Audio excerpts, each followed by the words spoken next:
Un cordial saludo a todos los oyentes de Radio María. Un día más, con la gracia del Señor, proseguimos este comentario del Catecismo de nuestra Madre la Iglesia. Entramos en el último apartado de este artículo que tiene como título La conciencia moral. Un artículo que tenía unos subapartados: el dictamen de la conciencia, la formación de la conciencia, decidir en conciencia, y el último subapartado tiene como título el juicio erróneo. Son 5 puntos y vamos a comenzar a explicarlos hasta donde nos llega el tiempo. El juicio erróneo es a partir del punto 1790.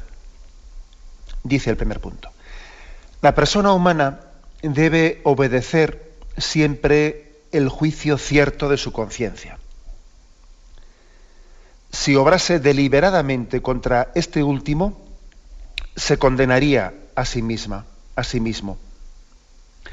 Pero sucede que la conciencia moral puede estar afectada por la ignorancia y puede formar juicios erróneos sobre actos proyectados o ya cometidos. Aquí la primera afirmación que se hace es que nosotros tenemos una obligación de seguir lo que en la conciencia nuestra hemos conocido como verdad. Lo que aquí llama juicio cierto. Juicio cierto quiere decir que yo tengo certeza de eso. Yo creo que eso es lo cierto, es lo verdadero. Aunque pueda estar equivocado, pero es lo que creo en mi conciencia, ¿no? El juicio cierto. Y tengo obligación de seguir eso que en mi conciencia he conocido como verdad. Hasta el punto de que si no obrase así, si yo obrase contra lo que creo que es cierto, estaría pecando, estaría condenándome a mí mismo, dice aquí.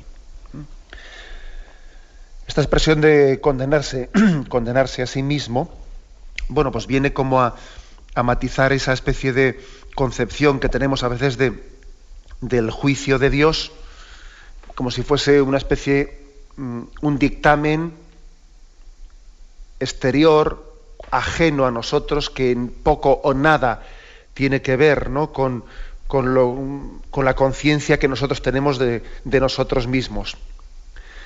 Sería eso una visión errónea, es decir, ese juicio de Dios, que ciertamente de la Sagrada Escritura, la revelación nos habla de un juicio en que compareceremos, ¿no?, el momento de nuestra muerte, el juicio particular y el juicio final, en la resurrección final. Ese juicio ante el tribunal de Dios, en ese juicio lo primero ante lo que daremos cuenta será de lo que hemos respondido ante ese primer tribunal de primera instancia, que es nuestra conciencia.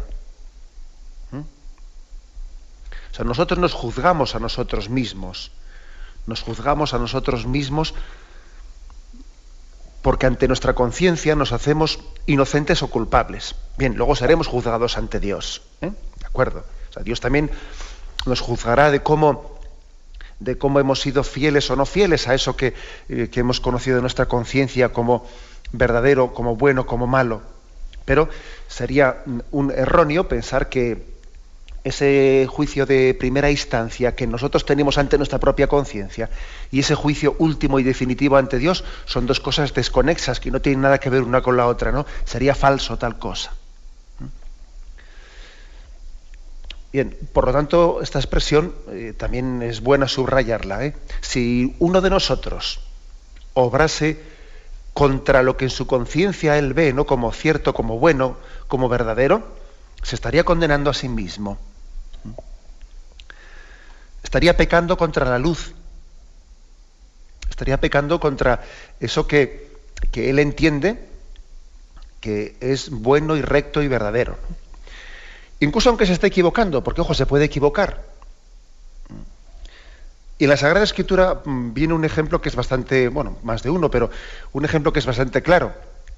El Señor Jesús nos enseñó claramente que esa concepción de pureza e impureza que existía en el Antiguo Testamento, según la cual se declaraban algunos alimentos impuros, pues el alimento, por ejemplo, todo lo que es la carne de cerdo, o determinados determinadas carnes que habían sido inmoladas y que habían sido sacrificadas y que por lo tanto no podían ser comidas, etcétera. Todo eso, esa concepción, Jesucristo en el Evangelio pues la declara abolida. La declara abolida y entiende que lo que hace puro e impuro no es lo que entra por la boca, sino que lo que sale del corazón, etcétera. Ahora bien, el ejemplo concreto, uno de los ejemplos concretos a lo que me estoy refiriendo, es que, bueno, pues había también algunos cristianos judaizantes o próximos o demasiado apegados a las tradiciones judías que seguían pensando que comer ese tipo de carnes, etcétera, pues con que si sangre de los animales y cosas por el estilo, pues que eso hacían impuro al hombre. Seguían pensando tales cosas.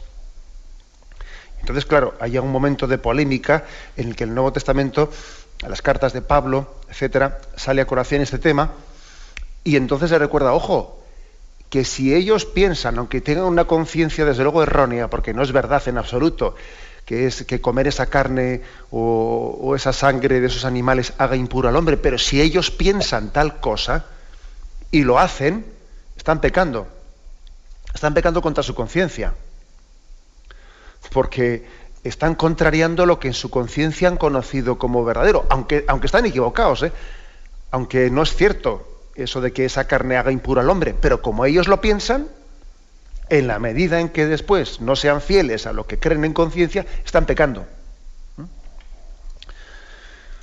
Este es un ejemplo concreto, ¿no? Pero como este ejemplo podríamos poner más de uno, Es decir, la conciencia puede estar equivocada, puede haber formulado juicios erróneos sobre cosas ya realizadas o por realizar, puede tener juicios erróneos. Aún así, en ese caso, la conciencia moral pues tiene también la obligación, ¿no?, de seguir y de intentar ser fiel a lo que ha conocido como verdadero. Bien, damos un paso más. El siguiente punto, en 1791, dice: esta ignorancia, o sea, porque se refiere a esos juicios erróneos, que a veces cometemos en la conciencia, o sea, tenemos obligación de seguir siempre la conciencia. Pero también es cierto que la conciencia puede estar incluso afectada por ignorancia, por juicios erróneos. Esta ignorancia, dice, puede con frecuencia ser imputada a la responsabilidad personal. Es decir, puede haber juicios erróneos en los cuales uno no tenga culpa, pero puede haber otros juicios erróneos que con frecuencia, dice con frecuencia, son erróneos, de acuerdo, mi conciencia está equivocada, pero yo tengo culpa en esa equivocación. Dice así sucede cuando el hombre no se preocupa de buscar la verdad y el bien, y poco a poco, por el hábito del pecado, la conciencia se queda casi ciega. En estos casos, la persona es culpable del mal que comete.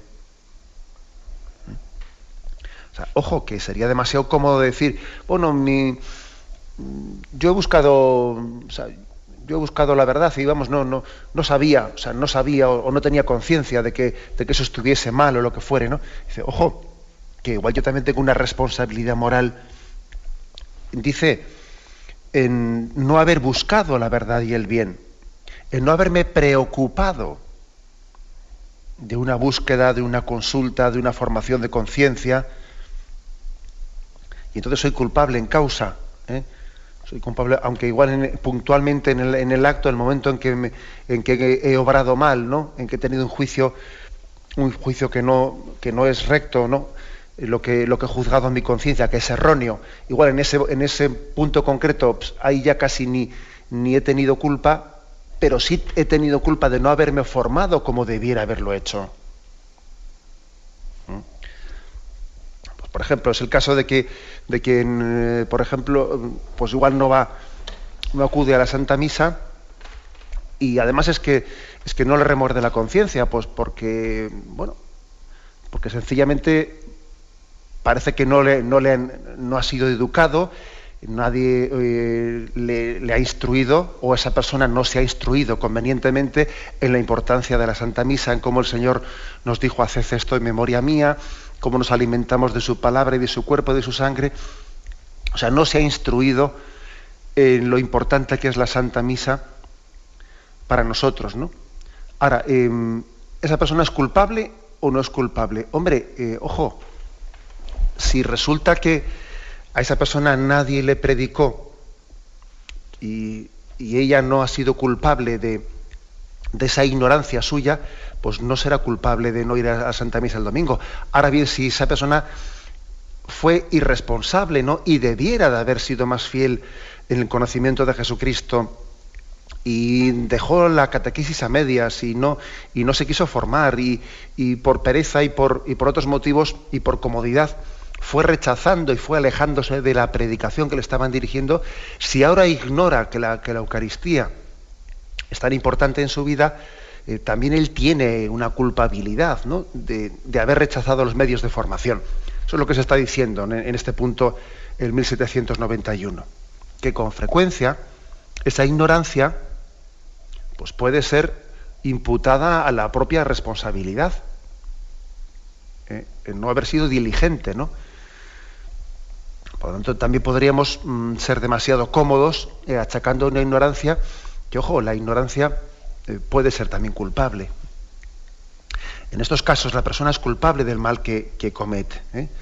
Bueno, lo que ocurre es que solamente Dios podrá juzgar de tales situaciones, solamente Dios podrá juzgar hasta qué punto esta persona tiene su parte de culpabilidad en esta ignorancia que tiene en el momento presente.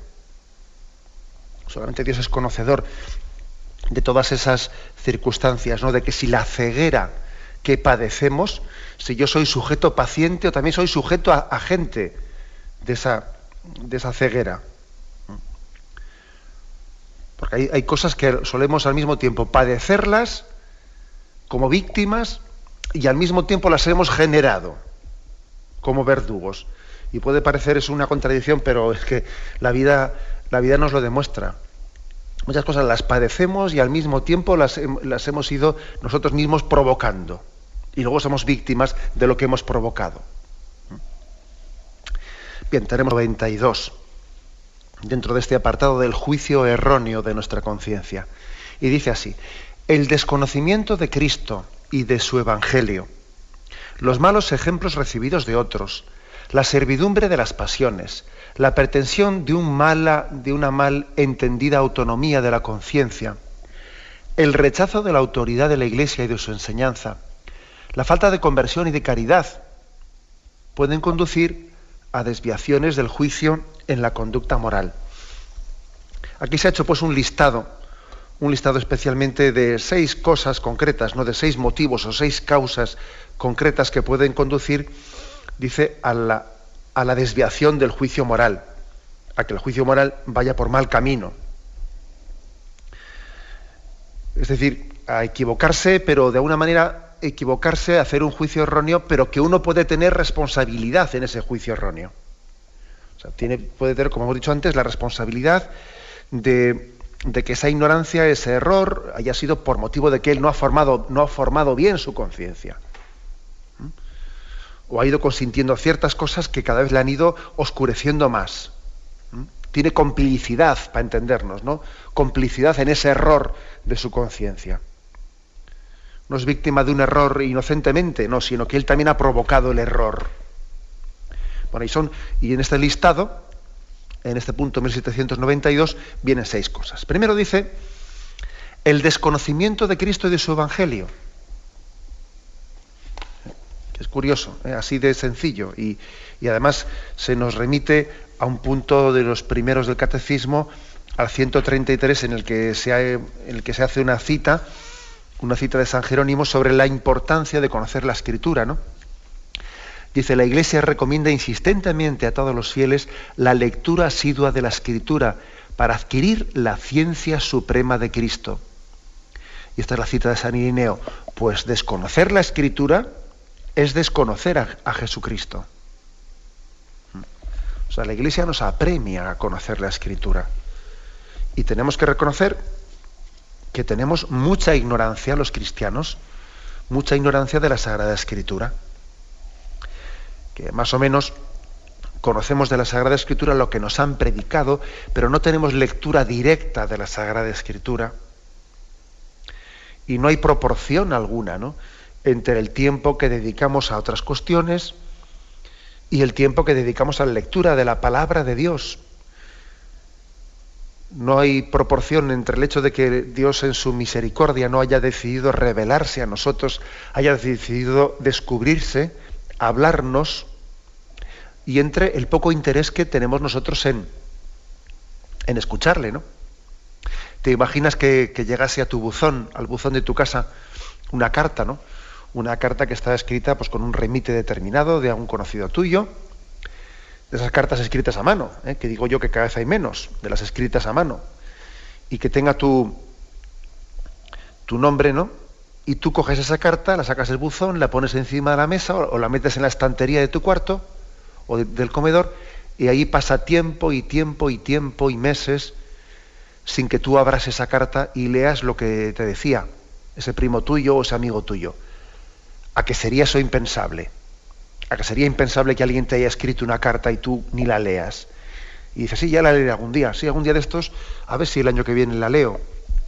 Sería impensable, ¿no? Bueno, pues lo mismo estamos haciendo con lo que es ese libro, que es la palabra de Dios, que es la Sagrada Escritura, que es la revelación de Dios para mí. Dios me está hablando en la Sagrada Escritura.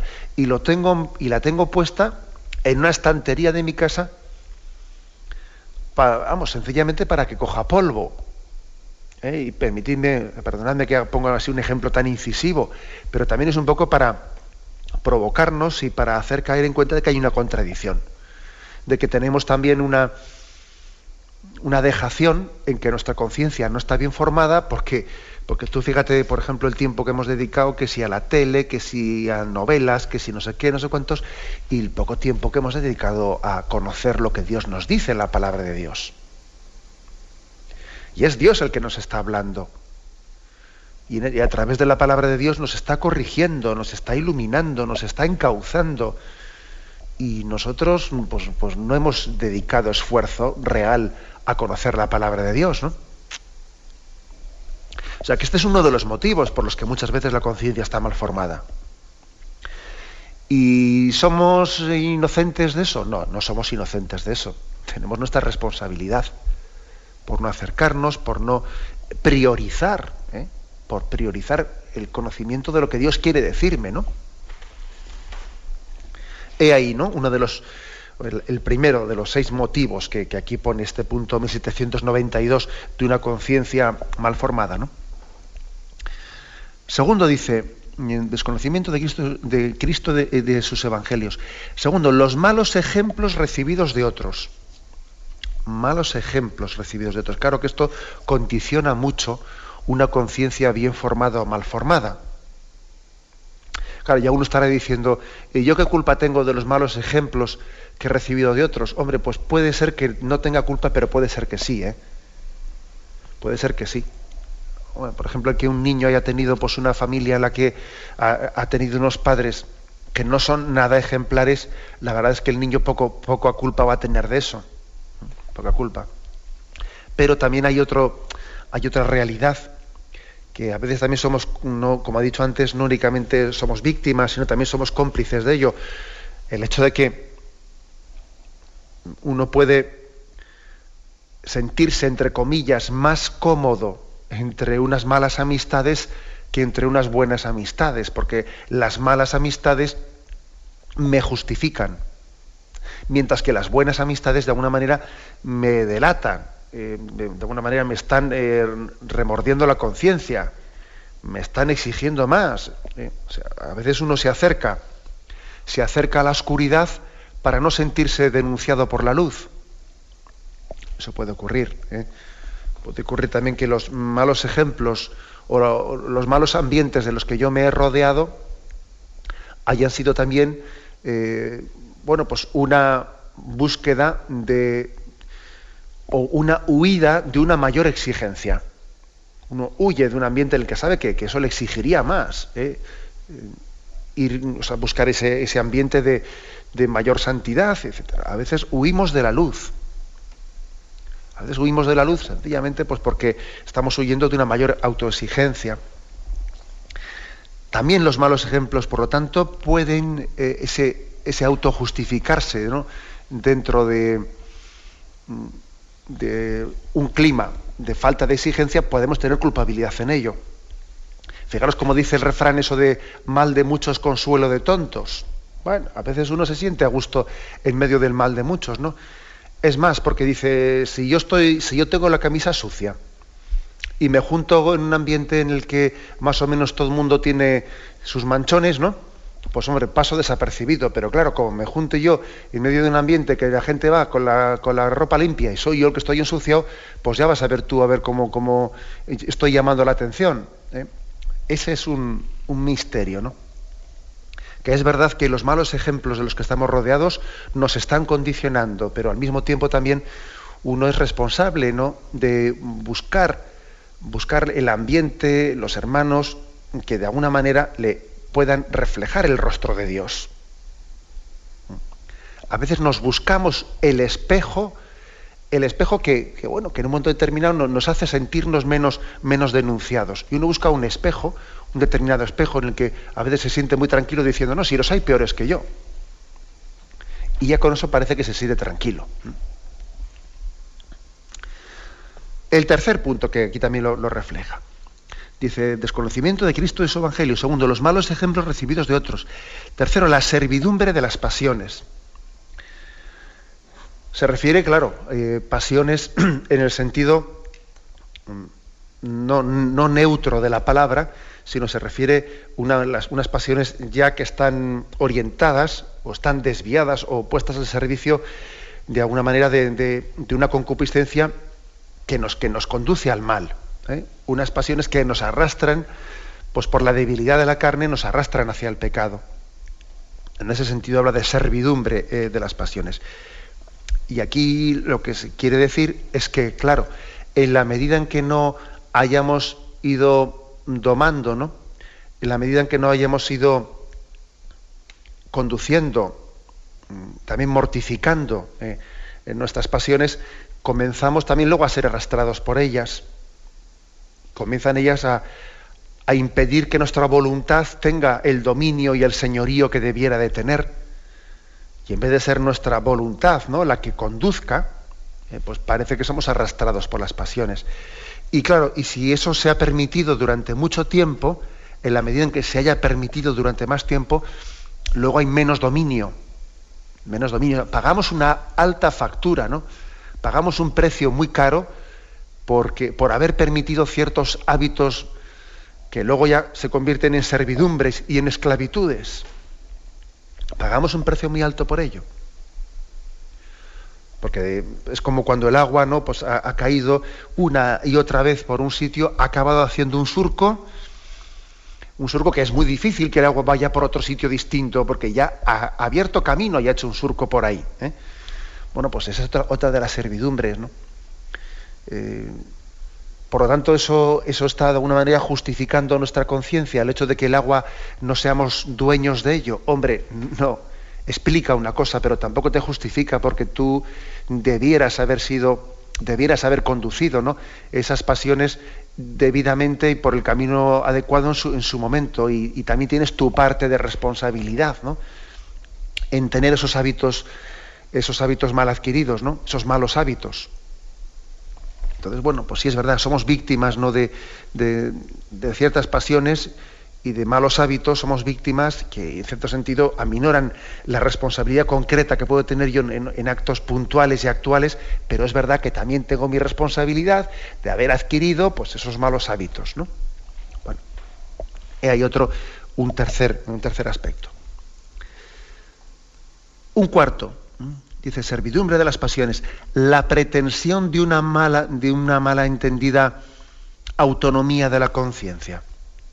Otra cosa que también nos hace daño, ¿no?, el decir, bueno, ya veré yo en mi conciencia, o sea, el tener una actitud muy autosuficiente, ¿no?, autosuficiente de no dejarse iluminar, de pretender que yo tengo que ser el que descubra, el que explore, el pensar que la conciencia es autónoma, como si la conciencia fuese la que crease el bien moral, ¿no?, en vez de recibirlo y aplicarlo en obediencia y en docilidad, ¿no? Una concepción que está, bueno, pues extendida, ¿no?, en nuestra cultura, soberbia y autosuficiente. Ahí también otra de las cosas que pueden llevarnos a muchos juicios erróneos, ¿no? Una concepción pues un tanto liberal, como si el hombre fuese autónomo en vez de ser criatura, ¿no? O sea, es olvidarse de la creaturalidad, ¿no? Nosotros somos criatura y eso es lo básico, y una criatura tiene inscrita en su naturaleza pues las leyes del creador. Claro, o sea, es muy importante subrayar la creaturalidad del hombre, ¿no? Es como un coche que ha sido hecho por un ingeniero. Pues el coche es imposible que se conozca a sí mismo si no conociendo la mente con la que el ingeniero la creó. Yo no puedo conocerme a mí mismo y no puedo conducirme a mí mismo sino desde esa visión y desde esa finalidad y desde esas leyes con las que quien me creó y quien me diseñó y me dio una vocación en la vida, ¿no? Pues eso es lo que es la criatura. La criatura no es autónoma, sino que tiene que partir de esa dependencia del Creador, ¿no? Y eso no le quita dignidad, no, todo lo contrario. Ser hijo de Dios y ser criatura de Dios eleva inmensamente nuestra dignidad, ¿no? Pero una tendencia pues soberbia en nosotros parece que pone en competencia la dignidad del hombre y la sumisión a Dios, como si en la medida en que tú te sometieses más a Dios y fueses más dócil y obediente a Dios, fueses menos tú mismo. Y es todo lo contrario.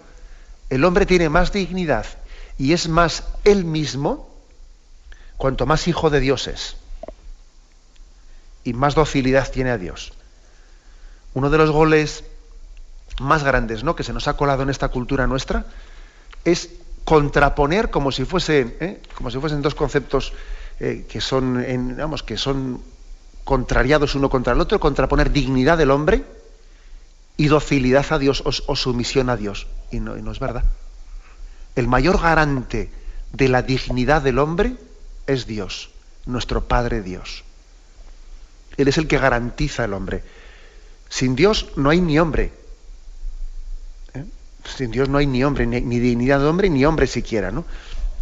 Bueno, pues he aquí otro de los aspectos, el cuarto, dentro de esta lista que en el punto 1792 se hace de cuáles pueden ser los motivos por los que vamos deformando nuestra conciencia, ¿no? O nuestra conciencia termina siendo errónea, ¿eh? El cuarto es este en concreto: la pretensión de una malentendida autonomía de la conciencia. Tenemos un momento del catecismo, dentro del apartado el juicio erróneo. Es un punto que está explicando motivos y causas por los que nuestra conciencia puede ser errónea, por los que nuestra conciencia puede hacer juicios equivocados, ¿no?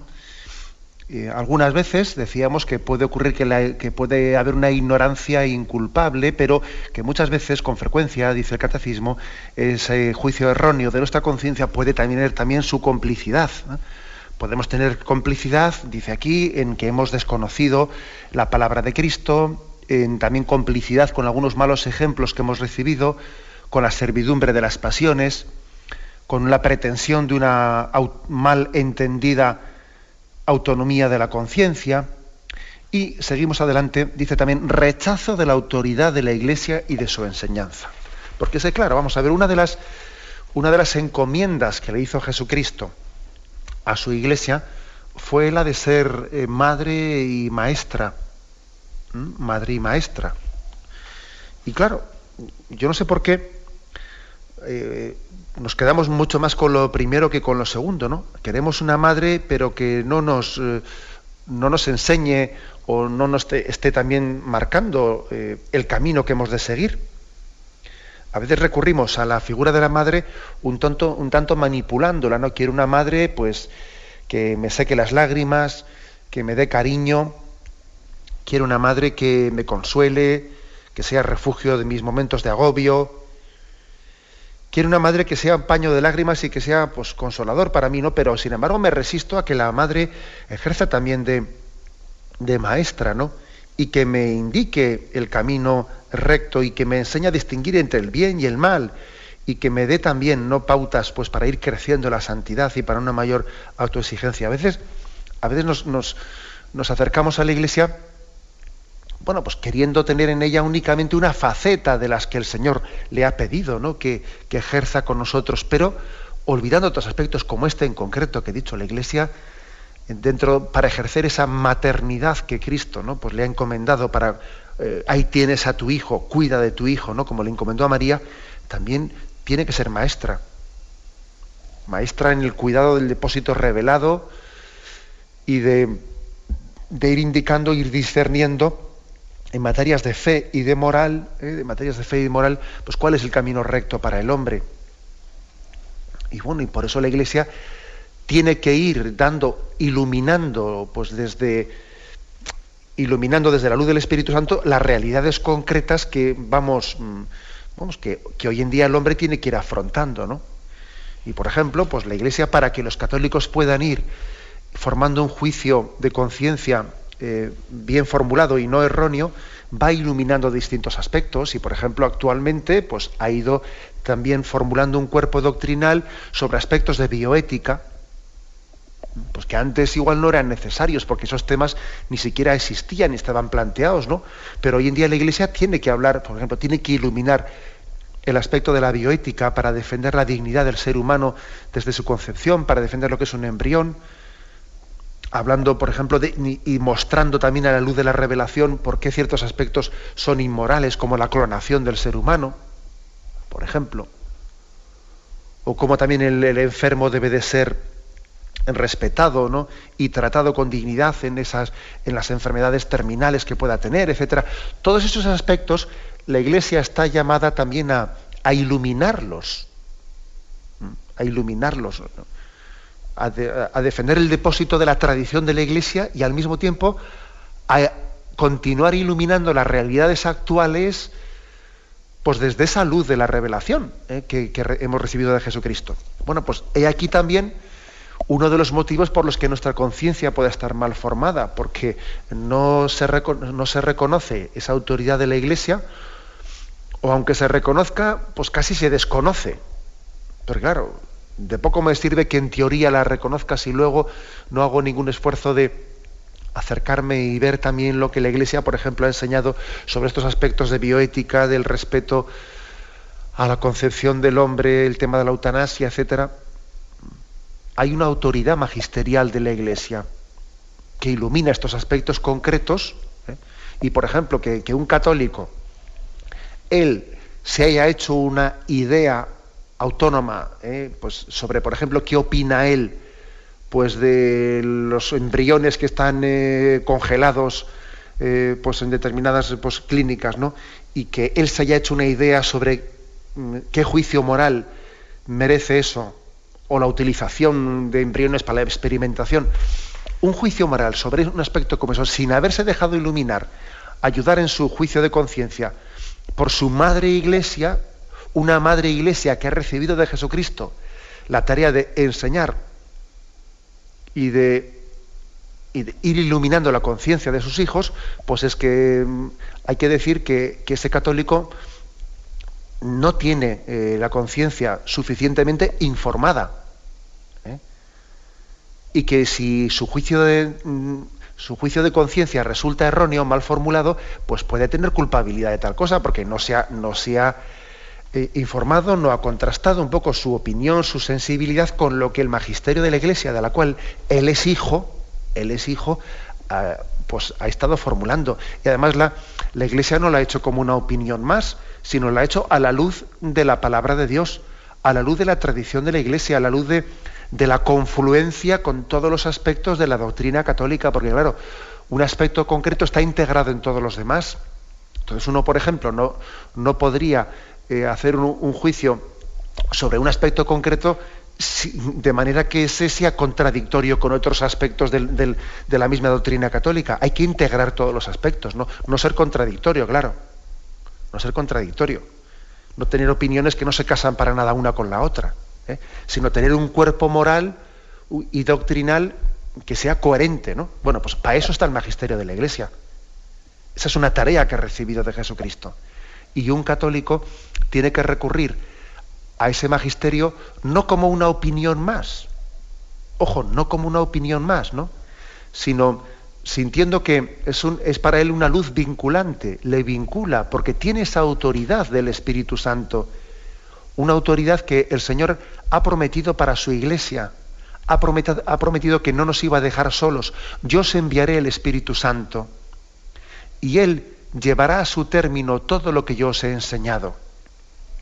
O sea, el Señor prometió que el Espíritu Santo iluminaría a su Iglesia para ir completando todos esos aspectos que necesitamos ir completando para que la conciencia esté rectamente formada, ¿no? Bueno, pues ahora, como os podéis imaginar, un cristiano, un católico, tiene que recurrir yo diría, con hambre, con sed, con deseo, ¿no?, de conocer esa orientación, ese juicio vinculante de su madre Iglesia para formar bien su conciencia. Y si no hacemos tal cosa, pues también tenemos culpabilidad.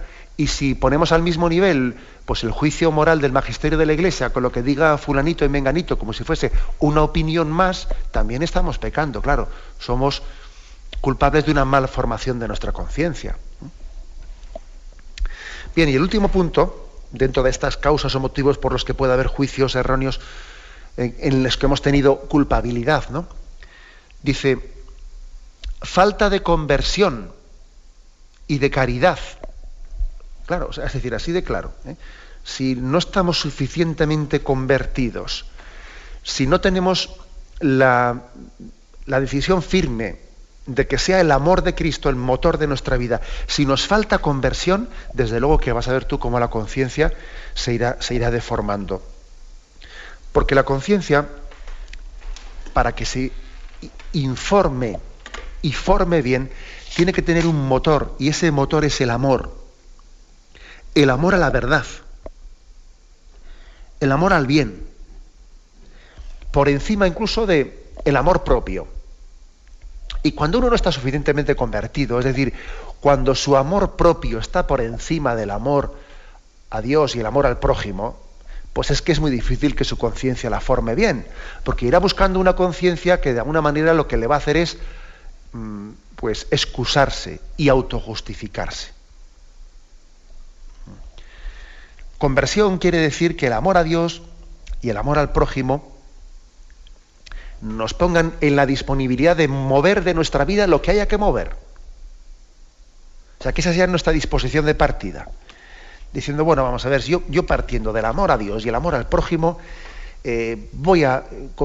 siendo ese el motor, ¿no?, por la finalidad de mi vida, a ver, Señor, pues lo que tenga que mover de mi vida lo moveré. Y pues porque tengo que priorizar esos valores. Que esa persona, vas a ver tú cómo la conciencia rápidamente la irá formando bien.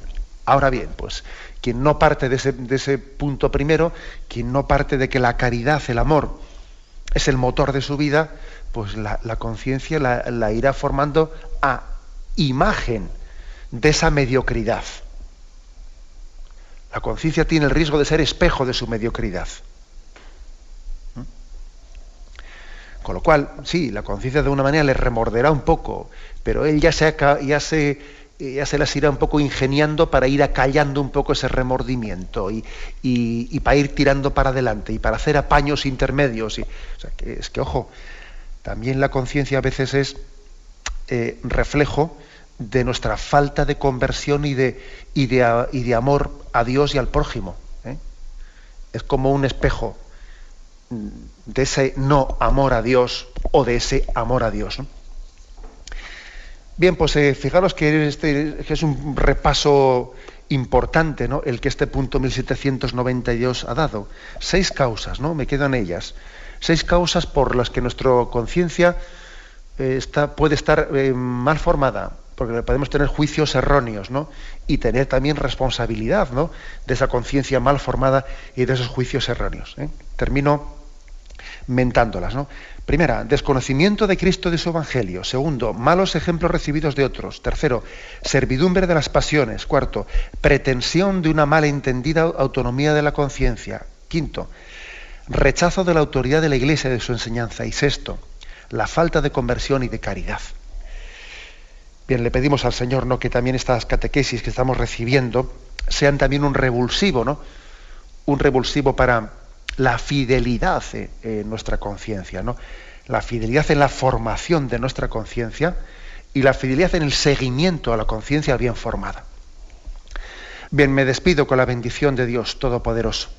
Padre, Hijo y Espíritu Santo, descienda sobre vosotros. Alabado sea Jesucristo.